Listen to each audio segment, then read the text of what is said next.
average Canadian between 25 and 30 years to pay off their mortgage. However, in a time of soaring interest rates and a high cost of living, some homeowners are extending that period even further, which means it could take them up to 50 years to pay off their home, maybe even more.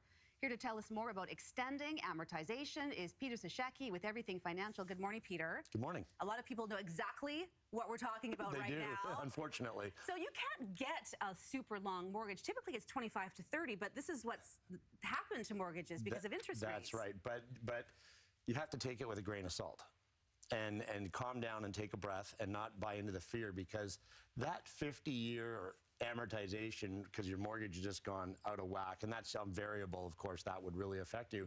That's based on that payment of that interest rate of that term for 50 years. So our interest rate's going to stay at 7.7 for the next 50 years? I don't think so. Well, we certainly hope not. Not even the next 7 months, probably.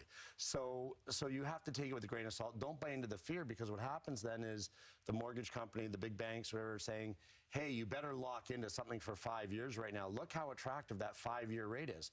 Well, of course they're making the 5-year rate attractive. They know what's going to happen in about 2 years from now or a year and a half from now.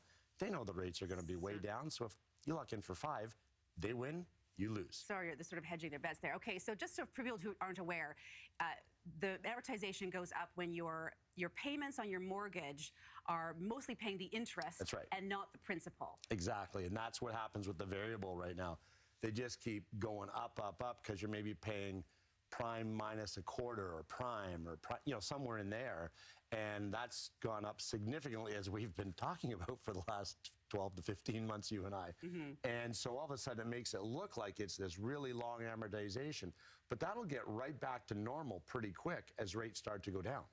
Is there any benefit to having a really long amortization? I mean, maybe people could just buy anything they wanted if they knew they could take 50 years to pay it down. This is going to be a little weird, but you know what? When you hit a certain age, I'm not going to say what that age is, or we're not going to say, Carrie, but when you hit a certain age, who are you paying your house off for?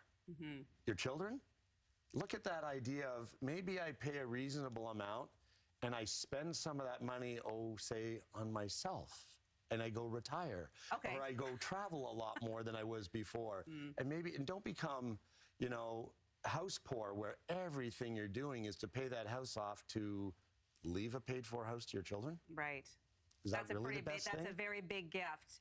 Okay, so what's the best thing that we should be looking at? What are the questions we should be asking then when it comes to, hey, my amortization is going up, interest, like, it's the toughest one you're not going to get a straight answer on, unfortunately. When you see, because you're renewing or you really just can't sleep at night and you're concerned, and you look at this slightly higher 1-year rate, 2-year rate, and then they start to get you really attracted with the 3- and 4-year rates, or especially the 5 to entice it, ask, what is the difference in the amount of money I'm actually paying only on year 1 between the 1 year and the 5 years? So the 5-year might be 1% to 1.5% cheaper, but over that first year, the difference is very few dollars. We're talking $1,200, $1,300, $1,400, $1,500 on the average mortgage. It's different in every case. But you should know that, because they make it sound like it's thousands and thousands of dollars more. It isn't. Tread water for a year at that 1-year rate, maybe 2, because by then you're the one who's going to win when those rates are way down and you're able to make the changes that you want, not the ones the big banks are telling you to make. Okay, so if your mortgage is up for renewal, to ask those questions, or if the variable is just really a gut punch right now, and you've decided, I just, for my own peace of mind, need to lock in for a short term. But do you pay an extra fee to do that by breaking the current mortgage and then getting something else? Sometimes you do, but sometimes you don't. Okay. Depending on term, the language in your mortgage, sometimes it's an interest rate differential, huge difference. Sometimes it's a 3-month interest penalty, tiny difference. So you have to ask those questions too. And crunch those numbers. Is my penalty interest rate differential or a 3-month interest penalty? Yeah, get someone to crunch the numbers, someone who's good at math. Like you, maybe. Maybe like me. I have my moments.